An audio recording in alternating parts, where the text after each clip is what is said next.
इन कर्मचारियों को नहीं मिलेगा 8th पे कमीशन का फायदा। ऐसे ही सरकार उन पेंशन भोगियों को 8th पे कमीशन के लाभों से वंचित कर सकती है जो कि 2026 से पहले रिटायर हुए या होने वाले हैं। दोस्तों, यह सब हेडिंग्स हैं न्यूज़पेपरों की, जिनमें जैसे जनसत्ता, अमर उजाला, ईटीवी भारत, लगभग सभी समाचार पत्रों की सुर्खियां बनी हुई है।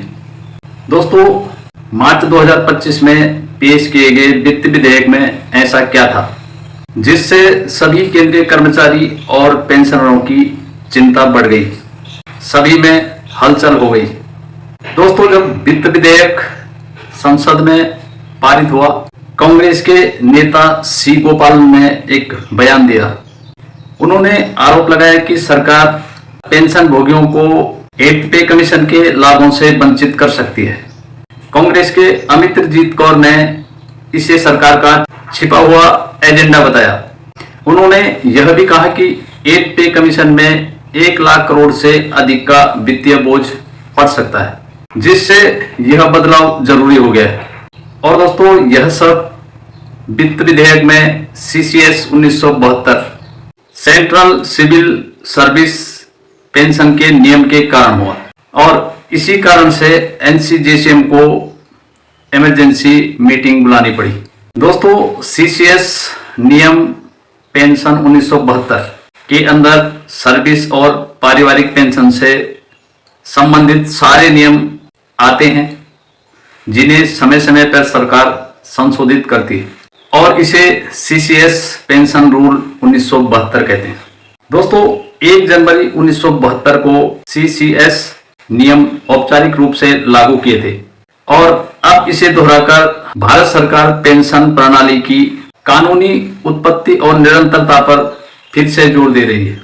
दोस्तों, NCJCM के खास पॉइंट यहाँ पर हैं।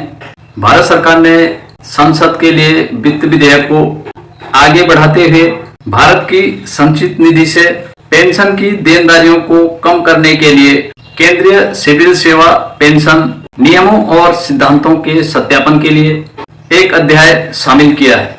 इसके माध्यम से सरकार को पेंशन भोगियों के बीच अंतर स्थापित करने का अधिकार मिल गया है, जो केंद्रीय वेतन आयोगों की स्वीकृत सिफारिशों से उत्पन्न हो सकता है और विशेष रूप से पेंशन भोगी की सेवानिवृत्ति की तारीख या केंद्रीय वेतन आयोग की स्वीकृत सिफारिश के लागू होने की तारीख के आधार पर अंतर किया जा सकता है।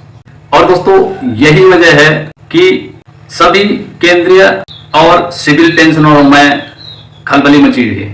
दोस्तों, आप यहाँ पर PIB report, press information bureau, जो कि भारत सरकार की ऑफिशियल पब्लिश वेबसाइट है, इसमें भी पब्लिश किया गया है वित्त विधेयक 2025 को।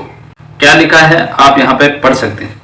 केंद्रीय सिविल सेवा पेंशन नियमों और भारत की संचित निधि से पेंशन देनदारियों के सिद्धांतों के वैधकरण से संबंधित विधेयक कल वित्त विधेयक 2025 के हिस्से के रूप में लोकसभा में पारित किया गया। आप यहाँ पर डेट भी देख सकते हैं, पोस्टेड ऑन 26 मार्च 2025। इस खलबली के बाद अपने राज्यसभा के संबोधन में वित्त मंत्री श्रीमती निर्मला सीतारमण ने आश्वासन दिए, पेंशन में कोई कटौती नहीं, रक्षा पेंशन के लिए कोई परिवर्तन नहीं, मौजूदा लाभ यथावत रहेंगे। यह केवल सुदृढ़ीकरण 1972 से लागू कानूनी नीतियों के रूप में मान्य करने के लिए है, समानता जारी रहेगी।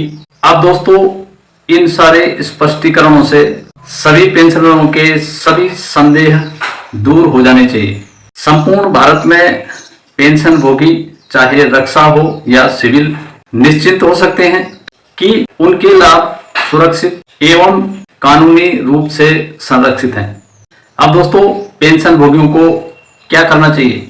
अपनी मासिक पेंशन विवरण का सत्यापन करें, नॉमिनी और आश्रितों को अपडेट करें और दोस्तों, इसे आप सिर्फ आधिकारिक वेबसाइट पर जाकर ही करें।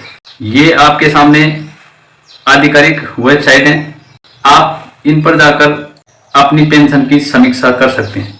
किसी भी अनाधिकृत स्रोतों पर विश्वास न करें।